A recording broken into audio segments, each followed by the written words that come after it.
Happy to be here. Happy to be part of your kickoff.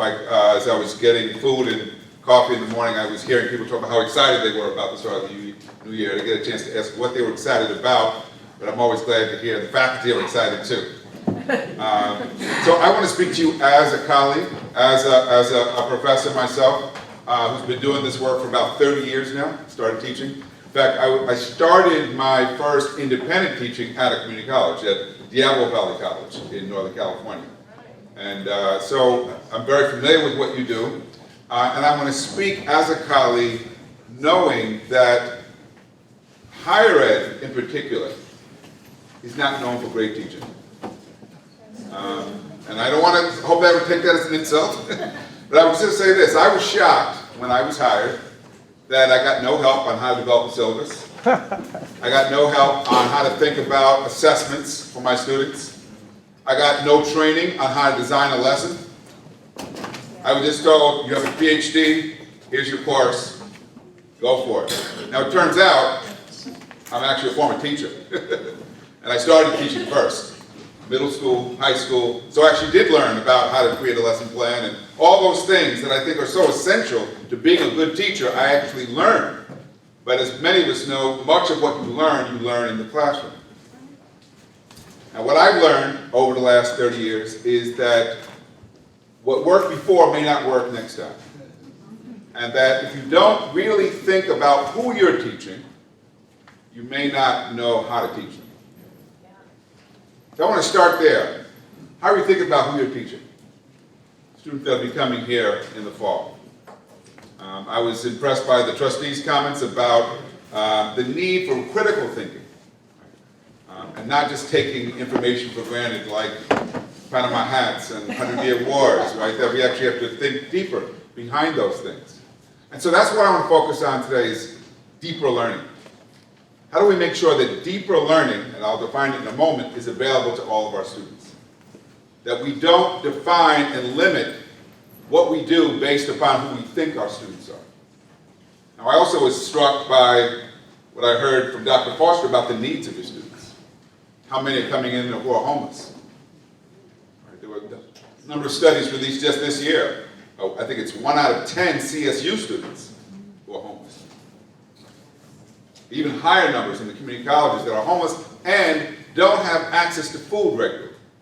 So a number of colleges now have food pantries because they know that if the students aren't eating, guess what? They're not going to do their best.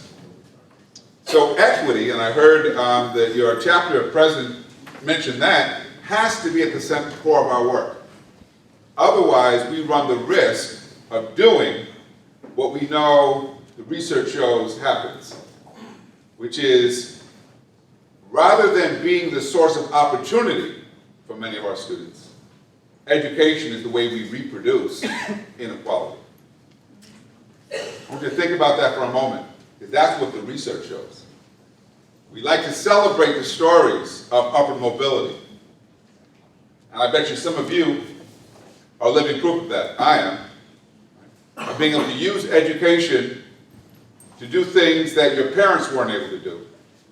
To have access to jobs and to resources that you previously didn't even think were within reach. I'm from Brooklyn, New York.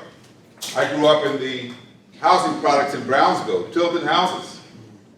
Neither of my parents graduated from high school. If you look at me in my background, you would say I am an outlier. I certainly felt that way at Brown University when I was an undergrad. Surrounded by some of the wealthiest people in the world, one of whom was John F. Kennedy Jr. in my class. I didn't go to a prep school. I'd never been skiing. I didn't know what a fraternity sorority was. That was outside of my experience. I was, probably like some of you in this room, still able to use education to not only get my undergraduate degree and do well there, but then get a PhD from Berkeley. Those of us who've lived that experience are living proof it can be done. Now we have to ask the question, how often does it happen? How often is it happening here? Equity can't be reduced to a slogan. It has to be a practice that shows up in how we approach our work. And so it's with that spirit in mind that I want to talk about the work and what it needs to look like. So I've titled this talk, Equity in Deeper Learning. You've already heard about equity. I'm going to define it. I'm also going to spend time defining what I mean by deeper learning, why it's so important. I want to start, though, with a provocative question. Are we ready for our students? Not, are they ready for us? How often do we hear people say, you know what, they're just not prepared. You know, the high school didn't do the job. Or they don't have the study skills. Or they're not showing up. Or we can go on and on about the complaints, many of which are legitimate. But as you heard your president said, he's happy that more are coming, aren't we? Because if they weren't coming, we'd be in trouble. Financially, isn't that right? We need them. So now the question is, given that many of them are going to come with unmet or economic and social needs, and perhaps in many cases unprepared really for college level work, despite the fact they have a high school diploma, what does it mean to be ready for that? We know that we're dealing with changing demographics. Changing demographics created by immigration, and the fact that Los Angeles continues to attract large numbers of immigrants, despite threats of a wall. This community is still changing, which means we have large numbers of students who don't speak English as their first language and who are also learning a new culture simultaneously and adjusting socially and psychologically to a new place. A place that is very expensive to live in. Say 47% of the people living in LA cannot afford to live in LA. They lost their housing, they're done. They're done. They can't find another place. Much less navigating this place, which I've learned quickly is one of the hardest things because of transportation. What does it mean to be ready for them at this time? We know that many of these young people are very different than we are. Many of us actually used the library when we were students. That's where you got books. Ask your students now, how many of them use the library? What they'll tell you is, I can get it all on Google. Why do we need the library? There's a whole array of information right at their fingers, right on their smartphone that they have access to. How do our students actually learn now? What's different about it? What's different about it? I know, as the father of 5 kids, my kids don't play the way I used to play. I used to play outside. I used to play even in the cold. When my hands were numb, I'd play until I came in crying. Kids don't play outside nearly as much anymore, unless they're supervised by some parent. They certainly don't go out and play on their own like we did. I see that by Orange Creek. I said, I would have been in that creek. I don't see kids in that creek. It's probably a good thing. Probably a good thing. But the nature of childhood has changed. Adolescence has changed. We have people staying in adolescence well into their 40s, right? Still trying to figure out who they are. Still living with their parents. Still trying to grow up. Who are we serving? How do they learn? Most of them don't learn the way we teach. Think about it. But one of your students got a new video game. Would they first get a lecture on it? They don't learn through the lecture, do they? They learn by doing.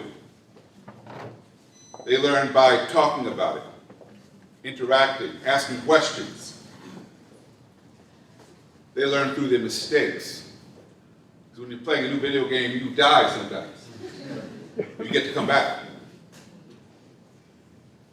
And ultimately, if they really learn, they learn through mastery.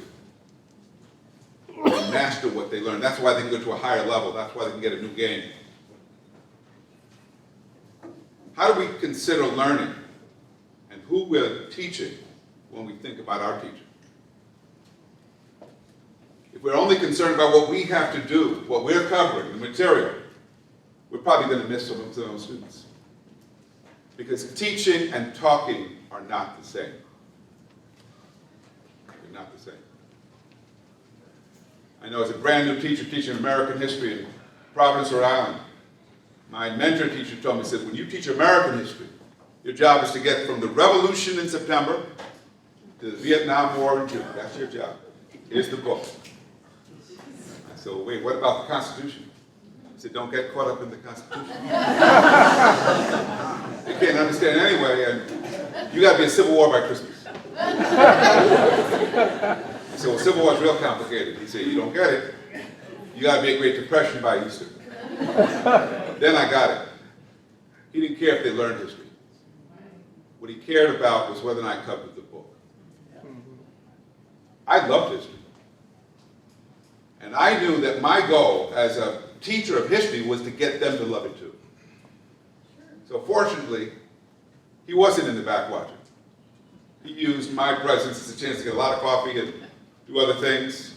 So I knew that when the door closed, I was in charge, even though I was all of 20 years old. But I used that as an opportunity to get my students to care about history the way I did. So one of the things I would do is I would invite friends from school to come up dressed up as characters from history. So my students could interview them and find out, what is this Marcus Garvey thinking about with opening up a whole star line of ships, and Thomas Jefferson, really? Is it true? You had a child with Sally Hemings when she was 16? How do you reconcile that with all that stuff you wrote? When you ask questions like that, you know what happens? History comes to life. And it ceases to be something you simply read about to something that you actually begin to understand affects how we live now. I often tell students, and I get a lot of students who are interested in pursuing a PhD, I say, don't do it unless you have a passion for knowledge. It's not a degree you want for just another credential on your resume. Too much hassle, too many hoops to jump through. But if you have a passion for it, a passion that will enable you to study deeply and do it with a love of that study, then go for it. I believe that when teachers have a passion for what they do, and a passion to the vocation of teaching, then we approach our work in a creative manner. And creativity's got to be central to the work. Otherwise, it gets dead. And so I want you to think about who our students are, the risks they face, the needs they bring.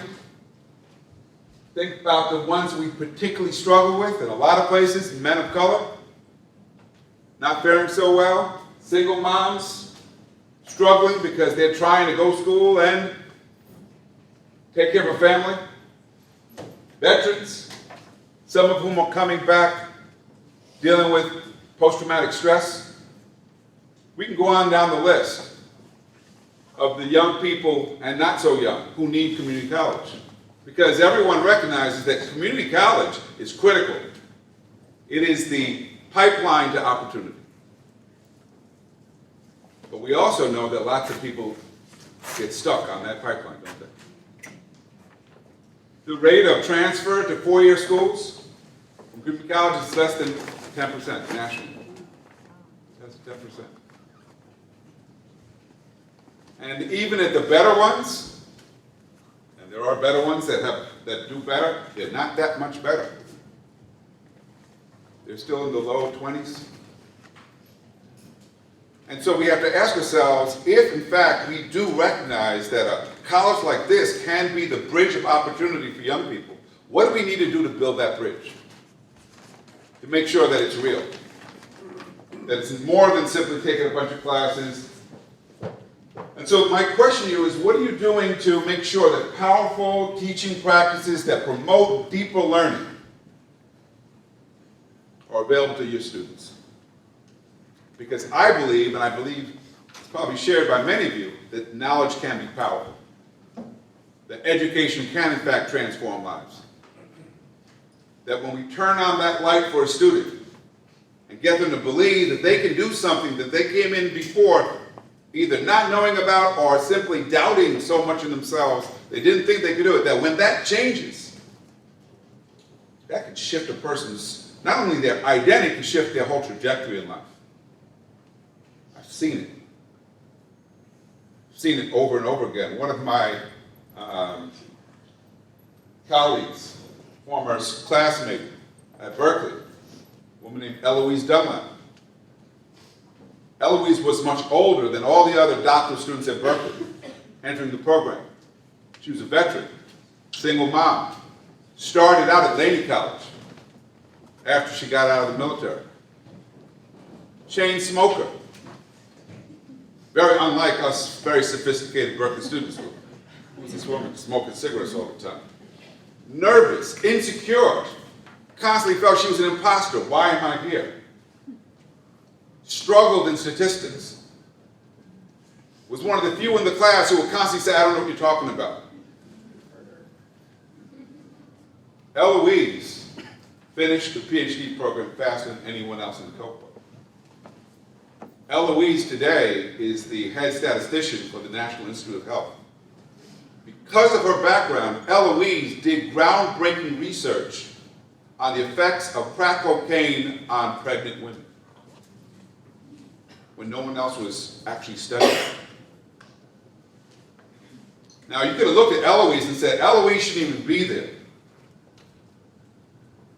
Eloise's background would predict that she's not going to make it. But they didn't know Eloise. And some of our students are more than simply what the statistics suggest they are. My wife, first wife, went to San Francisco Community College. Drove a school bus while she did it. She said she liked driving a school bus because it paid well and had lots of free time during the day, so she could take classes while she drove that bus. When we met, she was just taking classes because she loved to learn. She just took whatever she liked. But because I was getting my PhD at Berkeley, she said, I always wanted to go to Berkeley, but I was always told I was not Berkeley material.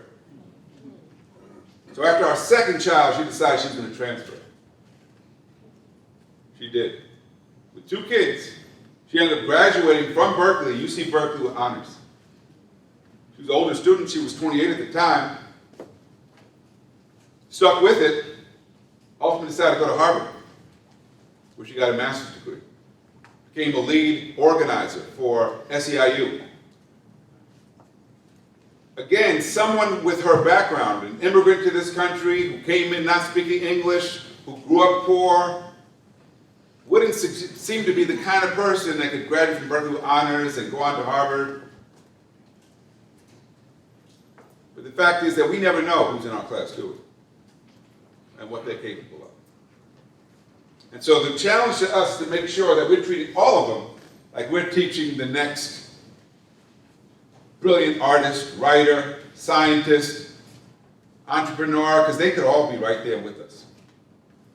So to make sure that we're in the business of cultivating talents and strengths in students and not merely reproducing inequities, we have to make sure that deeper learning opportunities are available to all of them. So I want to talk about what deeper learning is. A lot of it comes obvious. It's about the ability to use those higher order skills. Those include things like the ability to analyze information, to evaluate it, so you can make good judgments, to apply what you've learned in other settings, and hopefully to think creatively about what you've learned. I want you to think about, as you think about what you teach, how you assess. How can you rely on multiple choice tests, for example? I'm not going to knock it right away. But I would say that a lot of these kind of skills can't show up on a multiple choice test. There's a big debate right now about the SAT, for example, that it doesn't get people to write. You know what the SAT people, the makers of the College Board say? It's too hard to grade writing. Too subjective. You know what we know now? There's lots of students going to college who can't write. Because they haven't written while they were in high school, and writing isn't being assessed. We also know that these higher order skills are what is essential for people who don't get stuck in their jobs. Most of what our students learn in school, they will forget. True? The part you remember is that which you continue to use. If I were to break out some probability questions right now, and you hadn't taken statistics in a while, how many of you would be nervous? Especially if we said we were going to post the results. Now, I would imagine that many of you have one time taken statistics, but it doesn't mean that you're ready for a test in it. However, if you learned it well, you could probably learn it again with time. Because ultimately, what a good education does for you is it teaches you how to learn. More than the actual content. It's not to say content doesn't matter. Content does matter. But even more important than content is the ability to continue learning, to keep processing new information, and to apply what you've learned in different settings. Think about the way the economy is changing now. We live in an economy where the average adult will change jobs over 10 times over the course of their adulthood. And because of changing technology, you've got to keep learning new stuff. You get a smartphone, what do you have to do?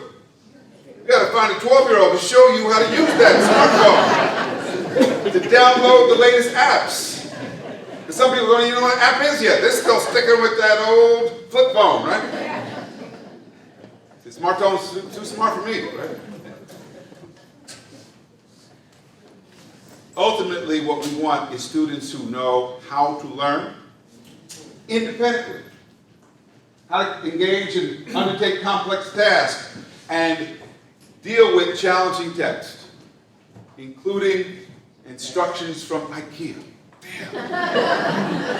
I don't go to IKEA anymore for that very reason.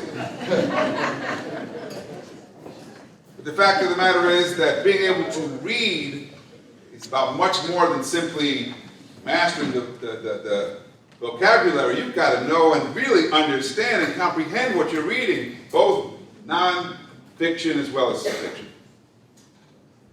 And many of our students are not readers. So glad to hear about the one book initiative. Hopefully it'll get to be more than one book, but the idea of everybody reading a book, talking about it, discussing it. You know, my father taught me, he said, before we went to college, and he didn't even have a high school diploma, he said, I hope you will study something that you couldn't have studied for free in the library. He said, you get a free education in the library. Most people don't. He did. He was always reading. Always reading. What are our students reading when they're not with us? What are we reading? To keep ourselves inspired, to keep ourselves informed. So we want to make sure that our students are acquiring the kind of skills they'll need for their careers, and that's more than simply vocational, though it is vocational, it's practical, but it's also more than that. That ability to adapt to new and changing circumstances so they don't become obsolete in the workforce. We want to make sure that they can do independent research. Sometimes it goes beyond Google, because you know what? Wikipedia is wrong sometimes, isn't it? Frequently. And we want to make sure they know how to discern what's good from not good, what's solid information, what's a major seminal source, and what is just trivial. So those critical thinking skills, so important. You're going to talk about the election? Well, God, wow, where are you getting your news? Where are you getting your information? And if our students aren't reading, if they're not getting from multiple sources, then chances are they can be very easily manipulated. We should all be worried about that. Can you present what you've learned to someone else? The highest form of learning is what? The ability to teach it to someone else. That's when we know we've really learned. All of that is what we call deeper learning. And all of our students, regardless of their background, need to be able to have opportunities to do this. Otherwise, they might get degrees, but they're really not very well educated. I meet those students all the time. I met them at Harvard. I met them at Berkeley. I met them at NYU. I meet them at UCLA. Students with 4.0 GPAs, all the SAT, they got perfect SAT scores and don't know shit. They're not critical thinkers.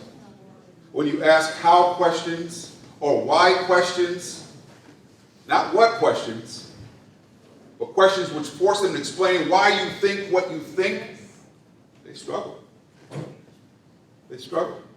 Not because they can't, but because they haven't been expected to. I taught in Abu Dhabi last January. I was teaching students from all over the world. There were 13 in my class from 13 different countries. All of them top students. NYU has a campus in Abu Dhabi now.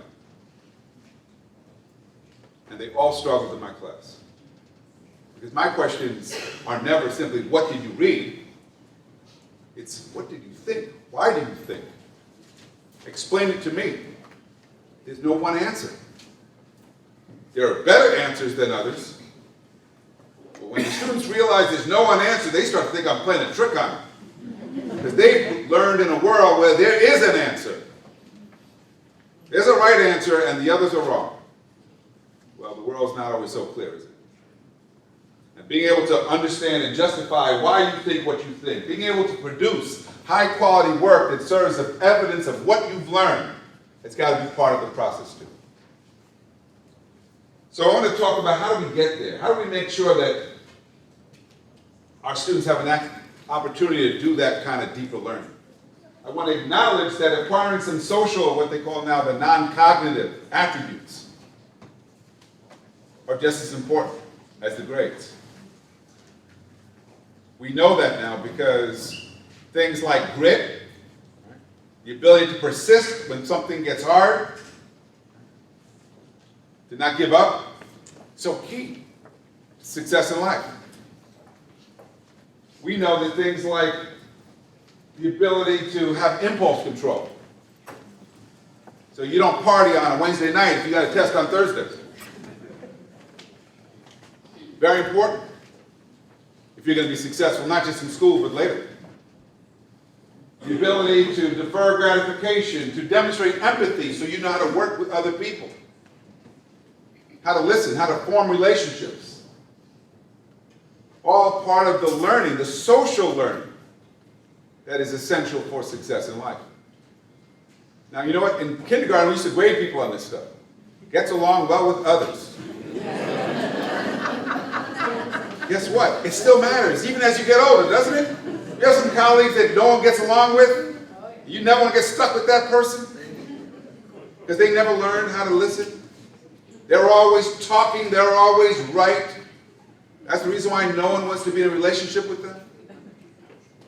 Not true? Someone for someone, everybody. My point is that the social skills, the emotional awareness, that what we call now social and emotional intelligence is also part of education. Not part of the curriculum. But the research shows these are attributes that correlate with success in life. Employers actually look for this stuff. Knowing how to seek help when you need it. Wow. That's a huge one. One that men typically don't have much of. That's why there's all these men, they're so glad that Waze was invented, right? Because they hate asking for directions. Right? I just have to ask the computer. The research shows knowing how to get help, how to be mentored. I often ask my students, who's your mentor? You know when they think about mentorship? When they need a letter of recommendation. That's kind of late. It's like, wow, I had your class, I never even talked to you. What can I say about you? You showed up. I don't know you.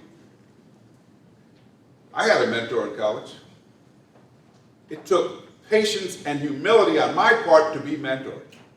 Because my mentor was an absent-minded professor with googly eyes. I could barely take it. He was a chain smoker, and this is a time when you could smoke in your office, and he did. He would get confused between the chalk and the cigarette sometimes.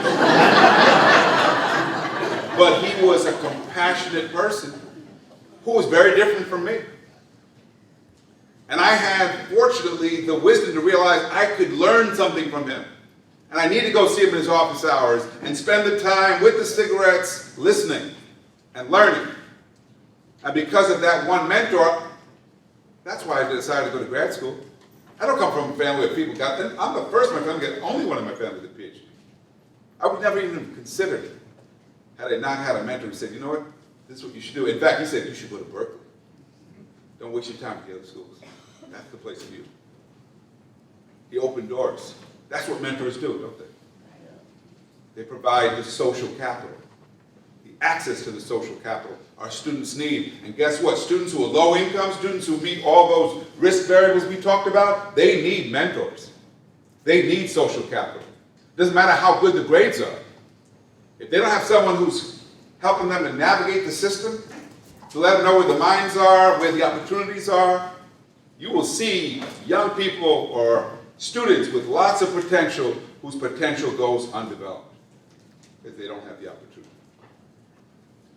And so thinking about these kinds of skills, how do you cope with stress? Time management, how to study. Some of our students simply don't even know how to study. You look at their notes, it makes no sense. Because no one's actually taught them how to take notes, how to read a book and know what I should discern, what I should retain, what I can skip.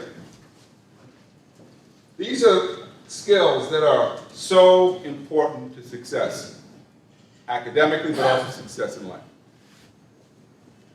And we know that a lot of that is contingent upon relationships. We have students that will work for faculty they like and choose not to work for people they don't like. They might even cut your class if they don't like you. And you might say, well, that's self-sabotage, and it is. But many of our students are relational learners. And they will work for people they actually respect and care about, or who show they respect and care about them. I often say to our student teachers, the hardest thing to teach a teacher is how to build relationships. It's the hardest thing. But people, especially young people, learn through relationships. And so as we think about who we teach, then we have to think about, okay, how do we address these huge issues of inequity in our society while we do this work? And I don't want to pretend that this is something that's superficial or trivial by any means. It's huge. Because we know that there are lots of people out there who are cut off to opportunity, who need education in the worst way if they're going to have a chance to improve their lives. So for that reason, equity, and I'm going to define it now, it has to be central to work at a college like this. I would say it has to work central to education generally. Equity is addressing the needs of all the students. Now, you may not, as a faculty, be able to do that, but the college, with its vast resources, has to think, how do we address the needs of all students? Because if we can't address the needs, we should say, guess what? Certain students should not apply because we can't meet your needs.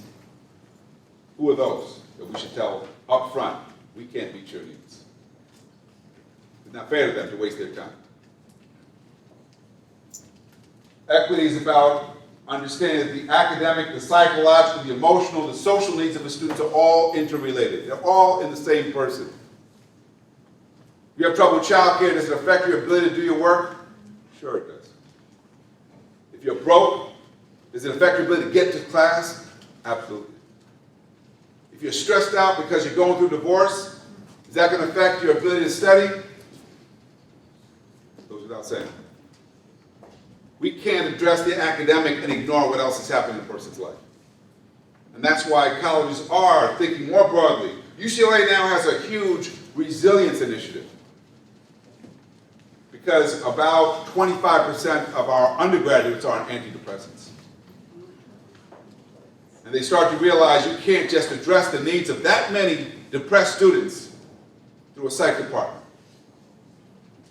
You need to be proactive in helping students to get the skills, the social, psychological skills, the resources, personal resources to cope. These are students who have academic ability, but may not have the personal skills to navigate a large impersonal university. And that affects performance too. Equity is also about understanding the differences amongst our students, compensating to do what we can for disadvantages, and responding to their needs. Compensating for the disadvantages. What does that mean? Well, I've had students that have told me, for example, they can't get to my office hours because my schedule, their schedules aren't aligned. They're working people while they're in school. So I have to figure out how to be available to them, which means I can't say, well, my office hours are 3 to 5 Wednesdays, period. Tough luck. Some of them I say, okay, I'll come early for you. Now, you can only do so much. But to the degree that we're not flexible, it means that we're going to miss out on lots of people. And I'm just not just talking about office hours. I'm talking about the whole process of enabling them to use education to improve their lives. And so as we think about our work, we've always got to be focused on the outcomes. Are they really learning? Are they really prepared? But we've also got to be focused on the path to get there. And one of the big problems across the country since No Child Left Behind is we've been so fixated on test scores. You know, the test scores came out, the front page article in the LA Times today. What do the test scores show? Wide disparities that correspond to race and class. Was anybody surprised by that news? Why? Because the achievement gap, as we call it, is an educational manifestation of inequality. That's what it is. I had a call with a reporter yesterday from the Chronicle who asked me, what could you say about this data? I said, we should look at the schools where those gaps are being closed, because they exist too, and ask what are they doing differently. Because the fact is, there are schools, and I can name them, right here in Culver City High School, gaps in achievement have been closing for several years now. Culver City is quickly becoming, its high school, a place where your background doesn't predict how well you'll do. That's equity. That's what it looks like. So we got to make sure that high standards and rigorous courses are available to everyone. I have to be careful here because I know in academia a lot of times, especially amongst faculty, we confuse rigor with how much work we've assigned. There's a teacher in Texas who just made the news because she decided she's not going to assign homework to her second graders. She's getting applauded by people all over, especially parents. Yay! No homework! Please follow her example. And when I listened to an interview with why, she said, because most of it's busy work. Most of it's busy work. How much of the work we assign is busy work versus real, important learning that we want students to engage in? I'm not against homework. I won't take that position. But I am against simply assigning a lot of work under the guise that this is what rigor looks like. Part of what we've done too often is we've used assessments to rationalize the way we sort. In community colleges, this has devastating consequences, doesn't it? Who's coming into remedial courses? Because they don't have the grades in math or English. You know what the record shows us about those students? They're the least likely to persist. They're the least likely to persist because they often fail those courses, they're not getting any credit for those courses, and after a while they get discouraged. A number of colleges are experimenting with just getting rid of those remedial courses. Say, well, let's have you fail at something that will actually get you credit. Forget the pre-calculus, put you in calculus. Forget the writing course, put you in English 1A. And let's make sure class is small, so the teacher actually gets to know you, look at your work, give you real feedback. Not going to lower the standard, but we're going to make the standard accessible. Not dumb it down, and not keep you stuck in classes that lead to nowhere. In New York City, 2/3 of students entering the CUNY system earn remedial courses. 2/3. And most of the students end up not finishing. And so we have to keep asking ourselves, what are we doing to make sure that a college like this is, in fact, a pathway to opportunity? What's getting in the way? I don't know your data. I don't know what the patterns look like here. You do. But we have to analyze those obstacles that exist for our students and then think creatively, okay, how do we address those obstacles? How do we make sure that we are not confusing prior academic performance with intellectual ability? You know what I mean by that? Some of our students, they didn't do well in school, but it doesn't mean they're not smart or capable. This means that maybe they were immature, or maybe they just, for whatever reason, couldn't get the grades. A lot of our students have street smarts. They know they can tell you all kinds of ways to navigate this community, how to make a dollar stretch. Those are resources that have helped them. We've got to make sure they tap into those personal resources as they navigate this experience too. Because part of helping our students to become successful is helping them to become more resilient. And so I want to encourage you to think about what your responsibility is as a teacher for reaching these students. One of the things I do every year is when I teach a course, well, this year I'm teaching 3 new courses. So I'm starting from scratch in each course. The hardest one is going to be the one I'm co-teaching with a colleague. Because we are from different disciplines. He's a psychologist, I'm a sociologist. We communicate differently. And I already see we're going to have to meet a lot to pull this off. That's the reason why I don't want to do it. But he was insistent, and my colleagues, yes, we need you both to teach this entry-level course. I said, okay, I'll do it. But I also know I'm going to learn a lot from him. And for that reason, I'm excited. Because to me, teaching and learning have to be connected. And if we're not constantly learning as teachers, you know what happens after a while? We have nothing to give. It's all used up. And we keep reeling out the same old syllabus, and guess what? After a while, that thing is just, needs to be retired. So I want to give you a framework. The framework for pursuing equity starts with what we know about human development. I've touched on this already. Thinking about these connections between the social, the educational, the intellectual, how we differentiate support for students. Maslow's hierarchy of human needs, remember that one? Base of the hierarchy. Need everybody has for safety, for nutrition, for shelter, for loving relationships. Which are the students that do the least well? The ones who don't have the basic needs met. The neuroscience is telling us now, wow, the brain is not fixed. It's like a muscle. The term they use is neuroplasticity. The brain needs to be worked. It starts early, and it goes right through adulthood to our most senior years. We can keep learning if we keep getting stimulated, keep getting challenged. I meet these senior citizens who are traveling the world. I'm so inspired by that because travel, what an amazing way to learn about the world, about yourself. Reading. It's the reason why this is so important. This new way of thinking about the brain is so important. It's because for so long and for so many of us, we came into education at a time when we thought some people were just smarter than others. They got the gene.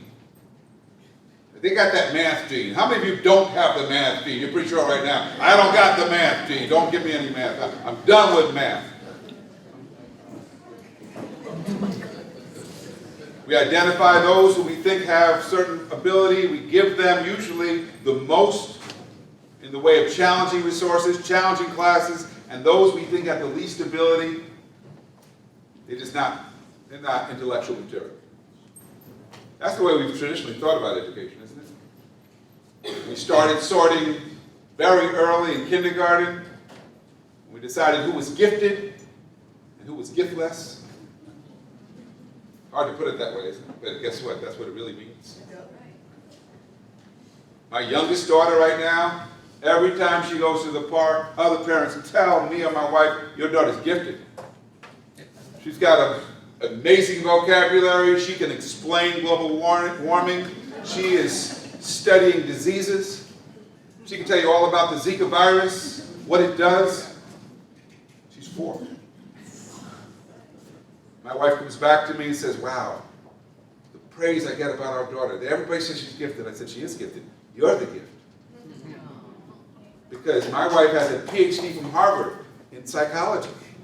Wow, what a gift to have a mom like that, isn't it? Who's there working and talking to you all the time. That's a real gift. But guess what? We have students out there who don't have parents like that. Parents like mine. My mother couldn't help me. As soon as it got into algebra, she said, basta. Can't do this. She still insisted that we get the education. Some gifts have to be cultivated because they're latent. If we see our job as being to cultivate talent in our students, we'll approach the work differently. Lastly, again, relationships. Understand the context our students are coming from, understand who they are, what's going on in their lives, how to teach them, how to engage them, how to make it relevant to them. Over and over again, what I see is that the best teachers can get students to learn all kinds of things if they know how to make it relevant, if they know how to build a bridge. How many of you had a teacher that got you to like something you thought you didn't like? Anybody here? I'm surprised it's not the whole room. I took a philosophy course on existentialism as a freshman at Brown. I couldn't read Nietzsche at first. But when I went to class and heard the professor speak about it, I said, I got to go back to that Kafka and understand what the hell he's talking about, Nietzsche. I'm going to braid my way through that too. It was the teacher who created the context in the classroom that made me willing to work at it, to try it, to push myself. That's what great teachers do. And so part of being a great teacher is simply having the ego to believe I can do this. I can challenge my students. Which means that rather than focusing on achievement, and I realize that's where the states have got us preoccupied, focusing on achievement, focusing on test scores, that's why they're on the front page. We got to focus on engagement. Achievement is important, but achievement is the outcome. The means to get there is through engagement. Say, it's like if you want to lose weight, would you focus on getting the best scale possible? That's the result, right? You want to know, did it work? Or would you focus on getting as much exercise and having a good diet? The analogy is, we need to focus on the exercise, the diet, the means through which we get better outcomes for our students. That's where engagement becomes important. And so engagement is about behavior. Do they show up? Are they prepared? Do they demonstrate that help-seeking behavior? Do they ask questions? Do they stick around when they don't understand something? Sometimes we actually have to invite them to. So what do you think? You haven't talked today. What do you think? You don't say that. Inviting the question. And if they say, I don't get it, then we have to come back. What part don't you get? Where did I lose you? Because we're on this journey together. It's not just me going to Vietnam. It's the whole class has to come with me. And I realize if you didn't get the Constitution, we're going to have a problem. We're going to have a problem. So behavioral engagement is important, but that's only part of it. We also have to think about the cognitive engagement. What do they understand? What does their work show us about the depth of their knowledge, the depth of their understanding? We have a lot of students getting A's who still haven't been pushed. They're mastering, you know what they're mastering? The game of school. They know how to give you what they think you want. Now push them further. Ask the why questions. Ask the how questions. Ask for the extra sources. Because they need to be pushed too. And when they're pushed, that's when great things start to happen. Finally, engagement is emotional. It's affective. It's do you care enough to put in the time? Does it matter to you? If it matters to you, then you're going to work through it. If it matters to you, you'll put in the extra hours. If it matters to you, you'll get a study group with your colleagues or your friends, and you'll put in the time because it's important. If it's not important, you can treat it that way. You do things at the last minute. You'll turn in stuff and hope you pass. How many of you got students like that, hoping to pass? So I want you to think about how do we get our students engaged? And part of getting them engaged is to think about how to get the evidence that they're actually learning. I already said that the evidence is not simply their test scores or their grades. Important, but that's like the scale again. We don't want to get caught up on the scale. We want to be focused on the way to actually help them ensure that they are learning, becoming more knowledgeable, more skilled. So we're focused on evidence, which means we've got to make our expectations clear about what the standards are. We've got to model for our students. What does good work look like? You know what I do with my graduate students? They have to do an original research paper in my class. I put samples of excellent papers for them to look at. Most of my students have never done a literature review, have never analyzed original research. So I need to show them this is what it looks like. These are exemplary papers of different kinds. Now I don't want to see you turn that one back to me because I know that one. But I want them to know what excellence looks like. Because for a lot of them, what I'm asking is a steep curve. So I want to end the mystery. I want to show them. And then I want to check for their understanding. I want to make sure they really do understand. And that's why I give them multiple opportunities to revise. Yes. Because the real learning is not in the first submission, it's in the revision. I don't do my best work on the first submission, do you? No. Writing a paper right now, I will revise that paper multiple times before I turn it in. And then I hope when it gets to the journal, I'll get a chance to make further revisions. I'd much rather revise and resubmit than no thank you. The real learning is in the revision. The real teaching is in the feedback, not the grading. Now I realize you teach a big class, that gets hard, right? Giving feedback is hard. And so we have to think about how do we work within the constraints, what's possible. But I really do want to encourage you to think about how to demand more from our students, not simply by saying I set high standards, but by saying what you've turned into me is not good enough yet. When we do that, you know what happens? First they get frustrated. They say, you know what, so many of our other teachers accept this kind of shit. Why are you demanding so much more? Excuse me, sister, I didn't see you back there, but I won't. Can't help it. You've heard it before. That's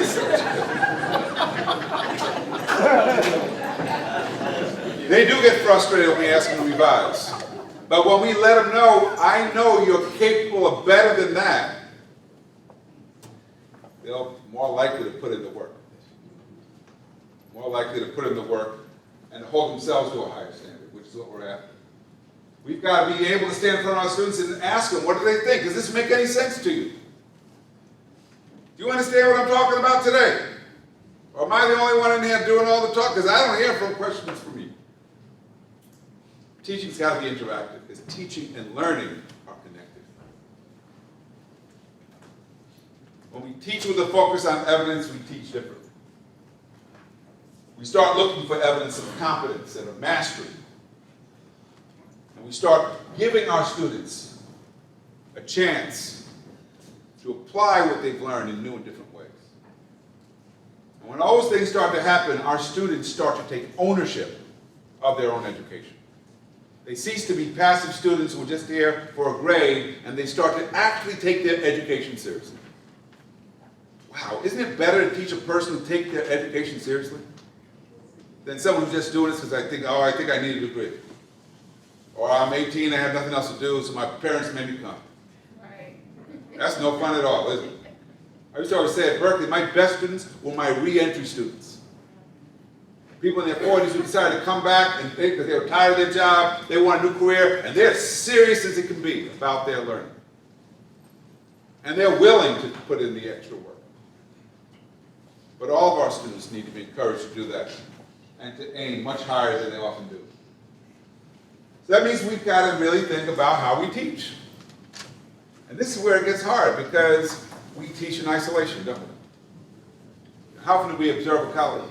Do we know who the best teachers of this college are? Ooh, that gets really tough. You know, at Harvard, when I got there, they used to put out teaching evaluations in the library. So every student can see what you're like. And guess what? If people don't take your courses, that means we don't need you anymore. You know what happens when the evaluation in the library for everyone to see? People start taking teaching a lot more seriously. And they start to really think about how am I going to engage my students in learning. And most of our students are active learners, they're not passive learners. They need to be able to ask questions, they need to be able to have that chance to revise and resubmit, they need to be able to engage in inquiry, where they're really exploring with those higher order thinking skills, the meaning behind what they're learning. And you can do that in lots of ways, simulations, Socratic seminars. There's so many ways to do this. So many ways. Too many classes use only one way. Cemetery method. You know the cemetery method? Line them up in rows, keep them as still as possible. I'll do the talking, you listen. Least effective way for most people to learn. Sitting and listening. And all you do is look at them while you do it. How many of them are on their computers doing Facebook? Yes. How many of them are balancing the checkbook, putting on makeup, doing something else because you're just talking up there? I can take that, listen in the car on the way home. Class time is not really learning time, it's listening time. How do we make sure it's learning time? How do we make sure that they're getting rich, powerful learning experiences that will stick with them beyond the course? So they'll be able to apply what they've learned. Even if it's not a job, maybe they can apply it when they vote. Say, you know what? I need to do some research on Prop 55 because I confused it with Prop 66. I'll make sure I vote for the right one. You know how many props they have. At the time, people vote no on all of them because they don't understand what the hell they're at. We expect such a high level of literacy to participate in our democracy, and we put so little work into making sure that our electorate is actually informed and even has the time to vote. So education's got to do all these things, which means that we've got to create the opportunities for that to happen. Often the students get to present what they've learned to each other. Being able to present is a skill. Being able to speak in front of people. Really important skill for lots of us. All part of the learning experience. Can be. And so I want you to think about what you're doing to make your classroom creative, to make your classroom come to life. I also want you to think about agency. I already mentioned grit. And Angela Duckworth at Penn has got a lot of attention for grit because people like it. It fits so well with the our notion of the kind of Puritan ethic, pull yourself up by your bootstraps. Duckworth says, it's an individual attribute. Some people have that grit, some people don't have it. And those that do, those are the ones that can go far. And they know how to help themselves. And they, because of the focus is on the individual, we ignore the obstacles they face. I would say, grit without opportunity leaves you broke. It leaves you just working hard. It takes more than hard work to be successful. And so grit, as it's come to be understood, is, I think, the wrong issue to focus on. I focus my work on agency. Why agency? Because agency can be individual or collective. Yuri Treisman, colleague of mine at Berkeley, now a professor at the University of Texas, Austin, a mathematician, did an interesting study at Berkeley a few years ago. He's trying to understand why African American students were doing less well than Asian American students in calculus. And he realized that based on their academic profile, they were all prepared for the course, but very different results. He spent time studying the students. And he learned something really interesting. The Asian American kids all studied together. The African American kids studied alone. Socialized together, studied alone. You know what happens when you study together? You're actually helping each other. Together we make it. Agency is about understanding that getting help is not a weakness. That there are people who can help us overcome barriers. It includes seeking help. It includes being able to rely on your wits, your resources to overcome. And you know, the best example of all is the woman who's going to be on a $20 bill, Harriet Tubman. What an amazing example of agency. Illiterate, disabled, a woman at a time when women had so few rights. She was a spy for the Union Army. She freed more people from slavery than any other person single-handedly. When they asked her later, how did you do it? She said, I could have freed more had they not been afraid. A big part of what made it possible for her to do what she did was people took her for granted. No one assumed that a woman like her could be so dangerous. You look at the wanted poster that they created for her after a while. It says, beware. She might be short. This woman packs a pistol, for one thing. And for another thing, she's awfully crafty. She has agency. Got to meet Jane Goodall. You know Jane Goodall, the primatologist? What a story of agency. Jane Goodall did not go to college. She didn't go to college. She went straight to Africa. She loved animals. From a child, she loved animals. She told her mother she wanted to study chimpanzees in Africa. Her mother said, that's too dangerous. You can only go if I go with you. She said, okay, Mom, let's go. They together, they go into the Congo, and they're studying the chimpanzees, and she's writing on it. And while she's there, she meets Richard Leakey. And Leakey's so impressed by what he sees, he says, you don't need to go to college. You need to go for your PhD at Cambridge. Because he had so much weight in the field, he writes a letter, gets her into Cambridge, she shows up, and all the professors say, this woman is crazy, because she thinks that chimpanzees have personalities. And she's attributing human qualities to these apes. So they're ready to just kick her out. She's a nut. But one of the professors says, you know, I'd like to go there with you to see what you're seeing. And he goes back to the Congo with her, and he spends several months with her in the rainforest. And after a while, he says, okay, you're not crazy. Said, but you're going to have to write about it differently.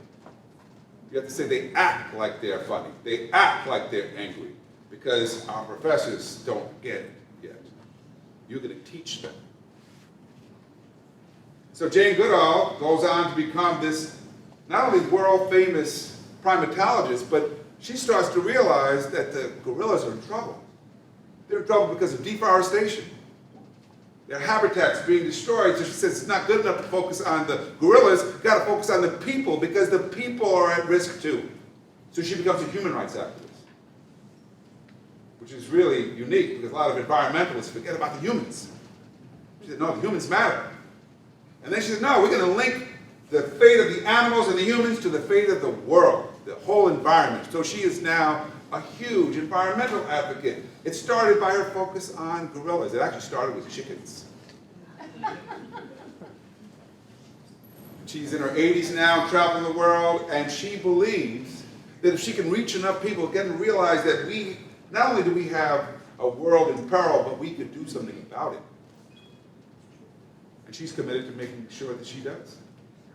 So we need to inspire our students by examples of agency and let them know that great things are possible for them too.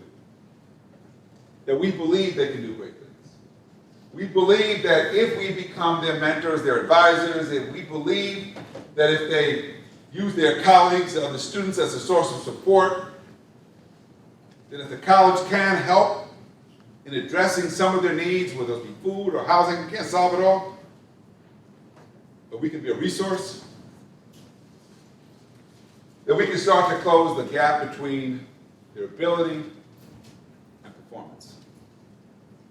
So that more of our students are really achieving their potential, which is what we should be after.